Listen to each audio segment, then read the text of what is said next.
everybody, welcome back. Today I'm taking a look at the always awesome Guilty Gear X for the Dreamcast. It was developed by Arc System Works and published by Sammy in 2000. And while countless versions of Guilty Gear have been released worldwide, this particular version was a Japan-only release, which I would say is a shame, but when I take into consideration all the revisions that we got later, it's not such a crime.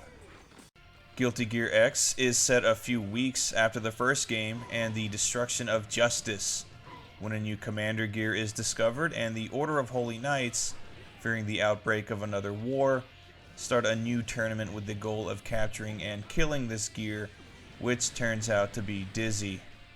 I honestly never paid much attention to the plot in Guilty Gear. I never thought it was all that important. All I ever cared about was the action. There are 6 new characters introduced in this game, including Johnny, who was mentioned in the first game as May's love interest. And I've got to say, the guy has got it made. He lives on this airship with all these hot sky pirate chicks. And that's pretty cool. Anyway, the plot to Guilty Gear. Not terribly important. What is important though is the gameplay, and the Guilty Gear series is one of my favorite fighting series of all time. Today, Arc makes a ton of fighting games that all have the same basic feel to them. You can definitely tell when you're playing one of theirs. But in 2000, when Guilty Gear was their only fighting property, this was really unique. Guilty Gear has always been a very fast-paced, combo-heavy fighting series, playing much faster than the Capcom and SNK fighters that were also being released at the time.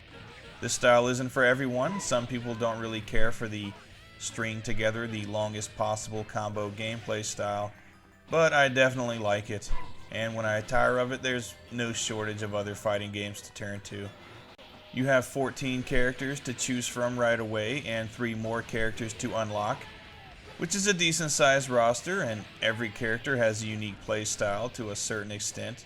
You can perform the same basic combos with pretty much everybody, which is cool. It makes each character pretty accessible, but when you start to incorporate their unique special moves into combos, playing around with air combos and the like, is when you start to appreciate each individual character's play style.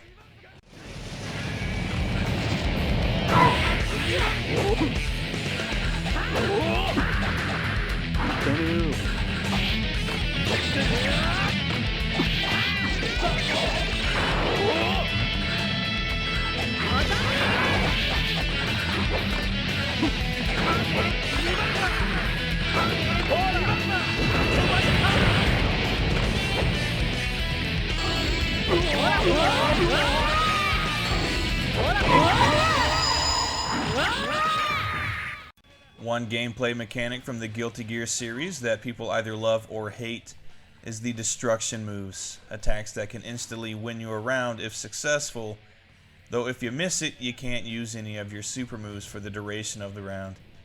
It seems like kind of a cheap way to win a round, but I don't really mind using it against a computer-controlled opponent. But when you're playing competitively, it's generally best not to use them, if you value your friendships, that is. These attacks eventually carried over into other Arc fighting games such as Hokuto no Ken and Sengoku Basara Cross. There aren't as many gameplay modes in Guilty Gear X as there would be in later games in the series, when challenge modes and things like that would be introduced. You have your basic arcade, versus, and survival modes, but you also get a recording mode, which allows you to record and play back matches.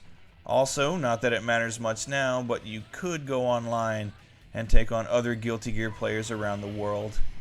Or in Japan at least. There are communities out there dedicated to keeping the online Dreamcast experience alive though, so maybe you could get something out of this. On the whole though, I've always loved the gameplay in the Guilty Gear series. It's fast-paced, it features a lot of depth, but isn't totally unwelcoming to new players. I think it's awesome. Speaking of awesome, the visuals and sound design in Guilty Gear X and the Guilty Gear series in general is amazing.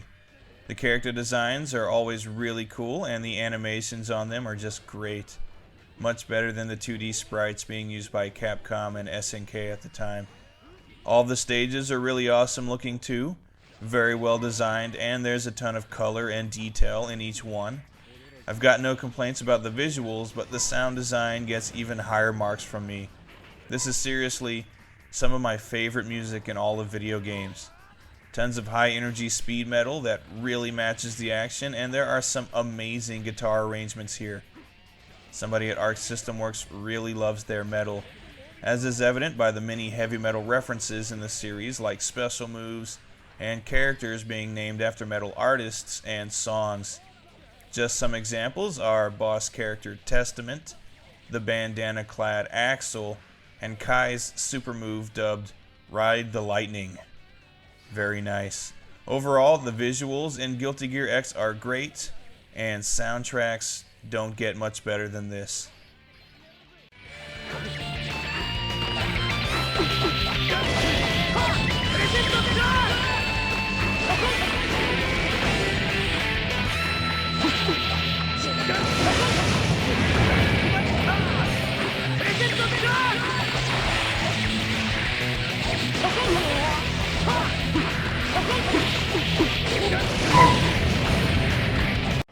So, this particular version of Guilty Gear was never released outside of Japan, but that's really not such a bummer when you consider how many games in the series were released worldwide. Plenty of sequels and updates to choose from, and I highly recommend that you do. When it comes to fighters made by Arc System Works, you have a lot of options these days. Blaze Blue, Arcana Heart, Persona 4 Arena, and a whole lot more. But for me, nothing beats some good old Guilty Gear. Check it out.